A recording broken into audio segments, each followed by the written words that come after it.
नमस्कार। पिछले एपिसोड में आपने देखा होगा कि ज्ञानेश्वर जी जो नासिक के फार्मर हैं, जो प्राकृतिक क्रिया से प्राकृतिक नेचुरल फार्मिंग मेथड से जो वेजिटेबल्स उगा रहे हैं, वो जीवामृत के बारे में बोल रहे थे। जीवामृत ऐसा चीज़ है कि वो यूज़ करने से कोई भी केमिकल फर्टिलाइजर्स के बिना वो वेजिटेबल्स उगा रहे हैं। तो हमको ये जानना था कि जीवामृत कैसे बनाते हैं। तो पिछले बार हम जब पालघर गए राजेश जी के साथ, उनसे हमने पूछे कि कैसे बनाते हैं जीवामृत, तो उन्होंने करके दिखाया जीवामृत कैसे बनाना है। राजेश जी और देव जी जो उनके पार्टनर हैं, आइए देखते हैं।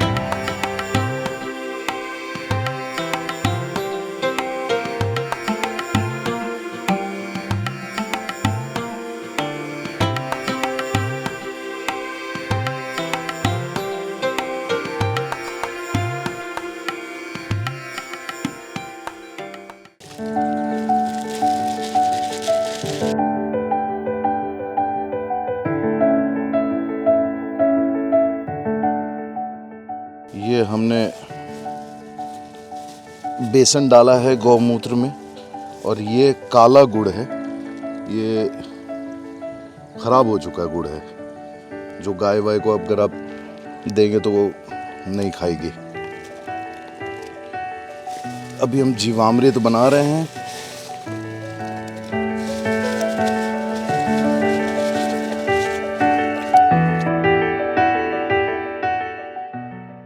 पीपल के पेड़ के नीचे की मिट्टी डालते हैं। ये पीपल का पेड़ की मिट्टी क्यों यूज़ करते हैं? पीपल का पेड़ पीपल बरगद पुराने पेड़ों की खासियत ये है कि उसमें कभी करप्शन नहीं पहुंचा है, मतलब कि केमिकल्स नहीं पहुंचे हैं, तो वो प्योर मिट्टी रहती है। तो उसके अंदर जितने जो माइक्रो ऑर्गेनिजम्स हैं, माइक्रो न्यूट्रिएंट्स हैं, वो सारी चीज़ें एक्टिवेट हो जाती हैं इससे। तो जब जैसे ही ये खेत में जाता है तो जो अर्थवर्म्स है, केचुआ, उनके लिए एक प्योर खाना मिलता है, जिसको वो स्मेल करके अपने समाधि से बाहर निकल करके आते हैं और आपके खेत की मिट्टी को खाते हैं, उसे भुरभुरा बनाते हैं और आपकी मिट्टी खोल देते हैं। फिर जब बारिश होती है तो वो केचुआ ही एकमात्र प्राणी ऐसा है जो 15 फीट नीचे जाता है, एक छेद से जाता है और दूसरे छेद से बाहर आता है। तो अगर 15 फीट ज़मीन खोल दी जाए और बारिश जिस हिसाब से होती है, अगर वो बारिश होती रहे, तो कभी भी किसानों को पानी की समस्या का सामना नहीं करना पड़ेगा। तो ये सारी चीज़ें उन लोगों के लिए ही हैं।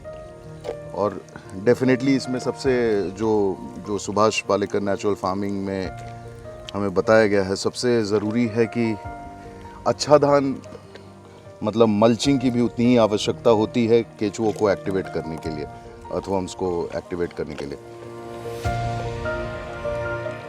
तो अब ये मिल गया है।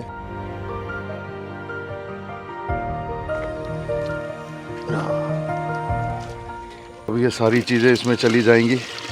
जीवामृत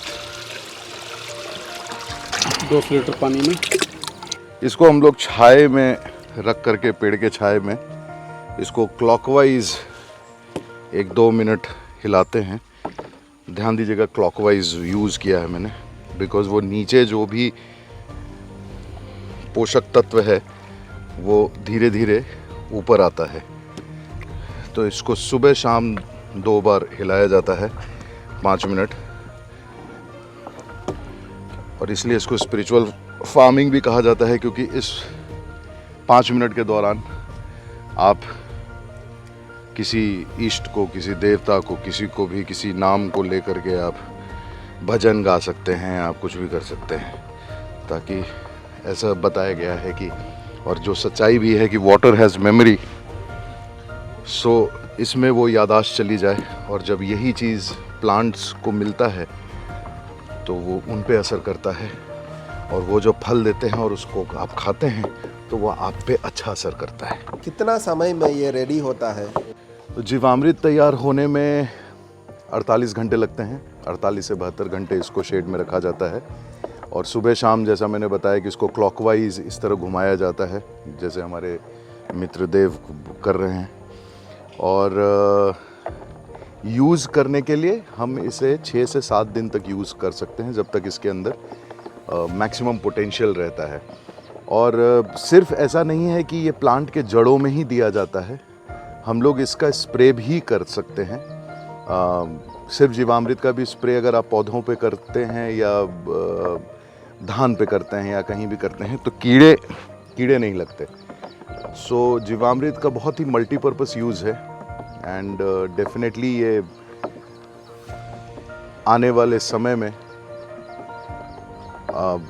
हमारी जो अगली पीढ़ी है वो इस जीवामृत का सेवन करके अपने आत्मा को तृप्त कर लेगी। ये देखिए, ये गोबर निकला इसमें से, ये अभी नीचे बैठा हुआ था जब आपने नहीं देखा, बट ये देसी गाय का गोबर है। इसमें हम लोगों ने 10 किलो गोबर डाला है।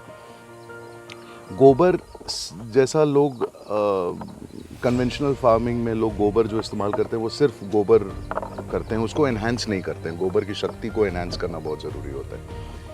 वो लोग सिर्फ गोबर ही यूज़ करते हैं, लेकिन हम जीवामृत में आप ये 3-4 कंपोनेंट को मिला करके जो अस्त्र तैयार होता है वो 10 किलो गोबर से उतना इफ़ेक्ट हो जाता है जितना आप एक ट्रक सिर्फ गोबर डालते हैं खेतों में।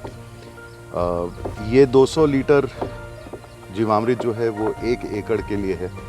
1 एकड़ में आपने अगर धान लगाया है, 1 एकड़ में आपने सब्जियां लगाई हैं, तो ये सारी चीज़ें वहीं पे काम आती हैं। जीवामृत कितनी बार खेत में डालना चाहिए? जीवामृत डालने का कोई रूल नहीं है। मतलब इसको आप हफ्ते में, अगर 1 एकड़ है तो हफ्ते में आप 400-600 लीटर डाल सकते हैं। मतलब जितना आप जीवामृत डालेंगे उतना ही उर्वरक शक्ति जो है वो मिट्टी में आती है, और जो मिट्टियाँ अब रेत बनने के कगार पे हैं उन्हें एक जीवन मिलता है इससे। किसी भी गाय का गोबर यूज़ कर सकते हैं? इसमें अगर आपको देसी गाय का गोबर ना मिले तो आधा आप भैंस का भी ले सकते हैं, आधा बैल का भी ले सकते हैं, मगर आधा कम से कम देसी गाय का ही गोबर होना चाहिए। और गौमूत्र तो ऑफकोर्स गौमूत्र है, अमृत जैसा। और गौमूत्र का ये है कि गौमूत्र जितना पुराना होगा उतना कारगर होता है, गोबर जितना नया होगा उतना बढ़िया।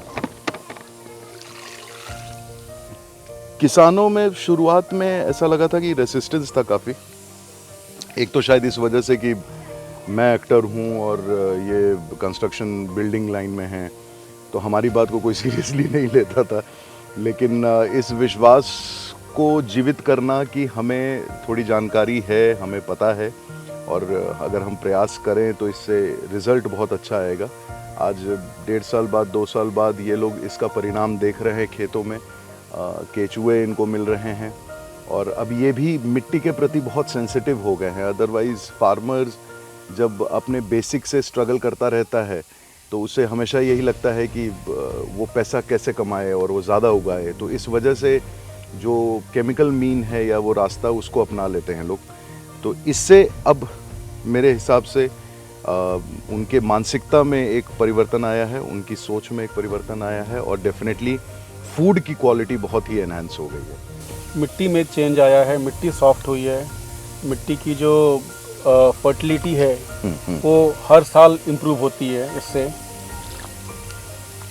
और 3 साल तक लगातार अगर हम इसे प्रैक्टिस में रखते हैं तो मिट्टी की लाइफ जो है वो अगले 25 साल के लिए बढ़ जाती है। लेकिन अगर आप केमिकल का प्रयोग करते रहते हैं तो मिट्टी की ज़िंदगी आप हर साल कम से कम उसे 5 साल पीछे करते हैं। नेचुरल फार्मिंग से क्या फ़ायदा मिलते हैं? नेचुरल फार्मिंग में सबसे जो इम्पोर्टेंट चीज़ है वो ये है कि आप जब इसको यूज़ करते हैं रेगुलर, तो आपका जो पानी की खपत है वो कम हो जाती है।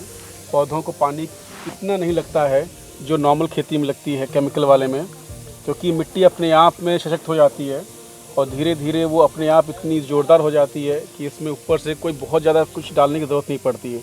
बट पहले इसके लिए आपको अपना बेस तैयार करना पड़ेगा, आपका खेत तैयार करना पड़ेगा। और जीवामृत, घन जीवामृत, ये सब चीज़ें मिट्टी को तैयार करने के लिए किया गया है।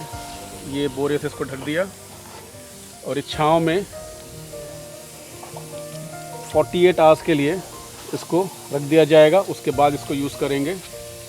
इसके एक सबसे अच्छी बात यह है कि ओवर द पीरियड वाटर का कंजम्पशन, जैसा देव ने बताया कि वाटर का कंजम्पशन भी बहुत कम हो जाता है, क्योंकि जब केचुआ एक्टिवेट होते हैं, जैसे मैंने बताया कि 15 फीट नीचे जाता है वो, तो 15 फीट नीचे जाता है तो वो खेत को खोल देता है, और फिर जब बारिश होती है तो वो 15 फीट लगभग पानी जो है वो मतलब 15 फीट के लेवल तक पानी स्टोर हो जाता है। तो जहाँ पे आपको 100 लीटर किसी चीज़ को उगाने के लिए चाहिए, वहीं पर आप इससे लगभग 30% तो पानी बचा ही लेते हैं। ये कोई फ़िलॉसफी नहीं है जो हम बात कर रहे हैं, क्योंकि हम शहर से हैं और हम पढ़े लिखे वर्ग हैं और हम व्हाट्सएप वॉरियर हैं। नहीं, हम ये कहना चाह रहे हैं कि ये ट्राइड एंड टेस्टेड चीज़ है। सुभाष पालेकर जी ने अपना जीवन इस चीज़ को बनाने में दे दिया कि नेचुरल खेती हम कैसे कर सकते हैं। सीवी रेड्डी सर ने हमें तरीका बताया है कि सिर्फ मिट्टी को ही हम ड्रम में डाल करके मिट्टी पानी बना करके उसका स्प्रे करते हैं तो धान और फसल में कीड़े नहीं लगते हैं। तो ये सारी चीज़ें अब प्रूवन है, ये विज्ञान है। विज्ञान, जैसा कि हिंदी में अर्थ है उसका विशेष ज्ञान, तो ये विशेष ज्ञान वाली बात है।